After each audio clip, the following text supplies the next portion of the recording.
देखिए, जब भी हम पोस्ट ऑफिस में किसी भी स्कीम में पैसे इन्वेस्ट करते हैं, तो हम ये देखते हैं कि किस स्कीम में हमें कितने रुपए इन्वेस्ट करने पर कितने रुपए मिलेंगे। लेकिन हम ये देखना भूल जाते हैं कि उस पे हमें टैक्स कितना देना पड़ेगा।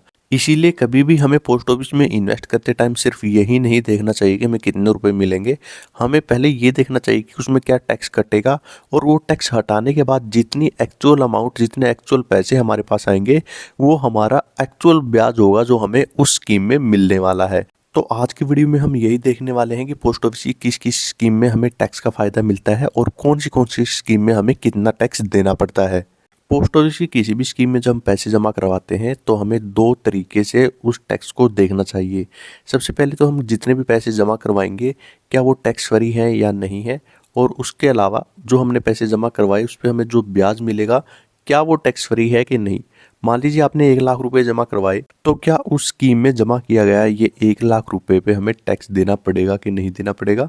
और जब भी जो भी ब्याज बनेगा उस स्कीम में, क्या वो ब्याज टैक्स फ्री होगा कि नहीं होगा। एक एक करके हम सारी स्कीम को जानने वाले हैं। एक और बात जो सबसे ज़्यादा ध्यान देने वाली ये है, मान लीजिए आपका टैक्स देना बनता है, तो आप वो सरकार को टैक्स कैसे दोगे। एक तो आप जब ITR भरोगे तब वो आप टैक्स दे सकते हो। दूसरा, जब भी आप पैसे जमा करवाओगे, अगर उस पर टैक्स बनता है, तो पोस्ट ऑफिस या बैंक अपने आप वो टैक्स काट लेता है, जिसको हम TDS बोलते हैं, यानी टैक्स डिडक्शन एट सोर्स, यानी जहाँ पे आपने पैसे जमा करवाए वहीं पे आपका टैक्स काट लिया गया। तो ये सारी चीज़ें हम जानेंगे। सबसे पहले बात करते हैं पोस्ट ऑफिस की RD स्कीम की। तो RD स्कीम पे कोई भी TDS नहीं कटता है, और इसका जो ब्याज होता है उस पे आपको टैक्स देना पड़ेगा। यानी इसका जितना भी ब्याज आएगा उसको आपको इनकम में जोड़ना है। तो अगर आपकी इनकम जिस भी स्लैब में आती है टैक्स की, उस हिसाब से आपको उस पर ब्याज देना पड़ेगा। और इसके अलावा RD स्कीम में जो हम पैसे जमा करते हैं, उस पे हमें 80C के अंडर जो 1.5 लाख रुपए तक की रिबेट मिलती है, वो रिबेट हमें देखने को नहीं मिलती। देखिए, जैसा कि इस वीडियो में बहुत सारे रूल्स हैं, वैसे ही पोस्ट ऑफिस के भी बहुत सारे रूल्स हैं। पोस्ट ऑफिस में लगभग 10 से ज़्यादा योजनाएं हैं, जैसे पोस्ट ऑफिस की RD स्कीम, पोस्ट ऑफिस की PPF स्कीम, पोस्ट ऑफिस की सुकन्या समृद्धि योजना, पोस्ट ऑफिस की NSC, पोस्ट ऑफिस की KVP, पोस्ट ऑफिस की monthly income scheme, post office की सीनियर सिटीजन स्कीम। तो ऐसे करके लगभग 10 से ज़्यादा स्कीम्स पोस्ट ऑफिस में है। तो उन सब के रूल्स और उन सब रूल्स को याद करना हमारे लिए बहुत ही मुश्किल है। तो इसका एक सिंपल सा सोल्यूशन हम आपके लिए लेके आए हैं। हमने तैयार की है आपके लिए एक ई-बुक, जिसमें पोस्ट ऑफिस की इन सारी स्कीम्स के रूल्स बिल्कुल आसान भाषा में है, जिसको आपको याद रखने की बिल्कुल भी जरूरत नहीं पड़ेगी। वो हमेशा के लिए आपके पास रहेगी, और उसमें से आप कभी भी जो भी आपको रूल जानना है, आप इजीली उसमें देख सकते हैं। देखिए, इस ई बुक का प्राइस हम पहले 500 रुपये रखना चाहते थे, लेकिन हमें पता है कि सारे इतना अफोर्ड नहीं कर सकते, इसीलिए हमने इसका प्राइस रखा सिर्फ 100 रुपीज़। क्योंकि हमारी ई बुक की ये फर्स्ट लॉन्चिंग है, इसीलिए हमने एक स्पेशल ऑफर रखा है। पहले 500 लोगों के लिए ये प्राइस होगा सिर्फ 50 रुपये, जो एक पिज़्ज़ा और बर्गर से भी बहुत कम है। उसके बाद ये प्राइस बढ़कर 100 रुपीज़ ऑटोमेटिकली हो जाएगा। और इसका प्राइस हमने इसलिए इतना कम रखा ताकि सारे इसको इजीली अफोर्ड कर सके। लेकिन अगर फिर भी किसी को लगता है कि फाइनेंशियली इतना वीक है कि वो 50 रुपये भी अफोर्ड नहीं कर सकता, तो वो हमें इंस्टाग्राम पे फॉलो करके अपनी कंडीशन बता सकता है, उसको हम ये फ्री में अवेलेबल करवा देंगे। अगर आप ये ई बुक खरीदना चाहते हैं तो इसका लिंक आपको डिस्क्रिप्शन में मिल जाएगा, वहां से क्लिक करके आप इसको इजीली ले सकते हैं। अगर वहां पे आपको पेमेंट करने में कोई दिक्कत आती है, तो हमने नीचे एक UPI ID दे दी है, आप वहां से पेमेंट करके तो उसका स्क्रीनशॉट आप हमें टेलीग्राम चैनल पे भेज सकते हैं, या हमारी जो ऑफिशियल वेबसाइट है सतविंदर नरवाल ऑफिशियल @gmail.com, वहां पे आप उसको भेज सकते हैं। हम उस ई बुक की कॉपी आपको प्रोवाइड करवा देंगे। चलते हैं अब हमारे मेन कंटेंट पे। आइए आप बात करते हैं पोस्ट ऑफिस की TD यानी FD स्कीम के बारे में।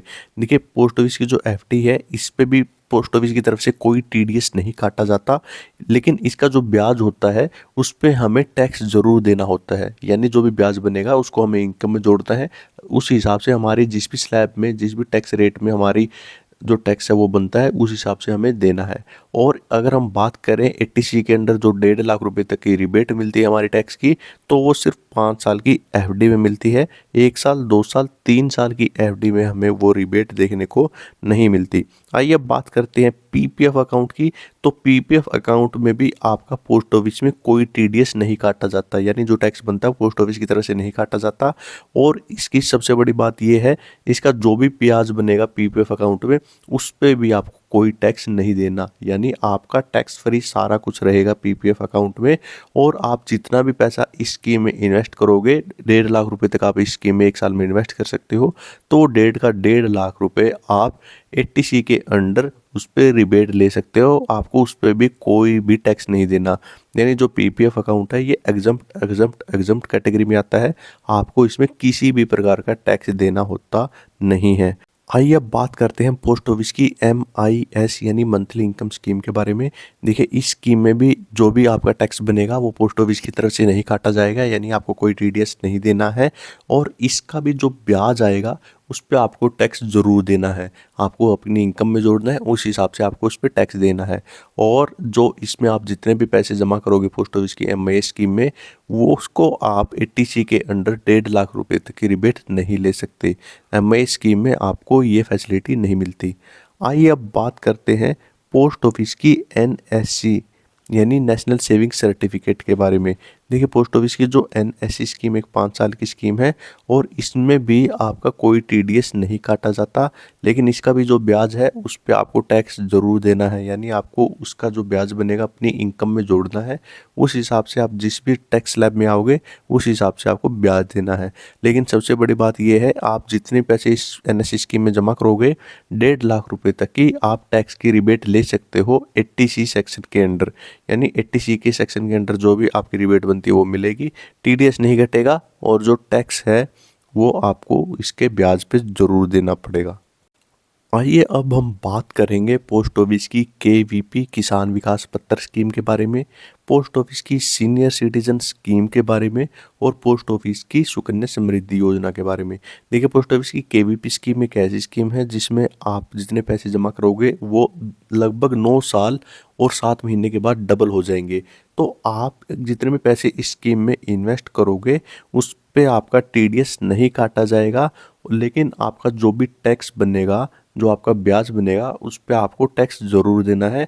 वो आपकी इनकम के हिसाब से देना। अगर आप 5% के इनकम स्लैब में आते तो 5% आपको टैक्स देना, 20 में आते तो 20%। अगर आप टैक्स में नहीं आते ये ब्याज जोड़ने के बाद तो आपको टैक्स नहीं देना। आइए अब बात करते हैं पोस्ट ऑफिस की सीनियर सिटीजन स्कीम के बारे में। तो सीनियर सिटीजन स्कीम में देखिए सबसे बड़ी बात यह है कि इस पे TDS काटा जाता है, यानी पोस्ट ऑफिस की तरफ से ही आपका जो टैक्स है वो काट लिया जाता है। आपने जितने भी पैसे पोस्ट ऑफिस की सीनियर सिटीजन स्कीम में इन्वेस्ट कर रखे हैं, अगर उनका टोटल ब्याज 50,000 रुपये से ज़्यादा बनता है एक साल का तो आपका TDS काटा जाएगा। अगर आप इनकम टैक्स की स्लैब के अंडर नहीं आते तो उस केस में आप 15G 15H जो फॉर्म होता है वो भर के दे सकते हैं, तो आपका उस केस में TDS नहीं काटा जाएगा। आइए अब बात करते हैं पोस्ट ऑफिस की सुकन्या समृद्धि योजना की। जैसे कि आपको पता है कि हमारी गुड़ियाओं के लिए ये स्कीम है, पोस्ट ऑफिस की तरफ से चलाई जाती है।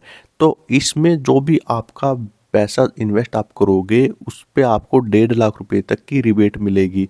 और जैसे कि आपको पता है सुकन्या समृद्धि योजना में हम 1.5 लाख रुपए ही एक साल में इन्वेस्ट कर सकते हैं, यानी कि जितना भी पैसा आप इसमें इन्वेस्ट करोगे उस पे आपको पूरी टैक्स की छूट मिलेगी।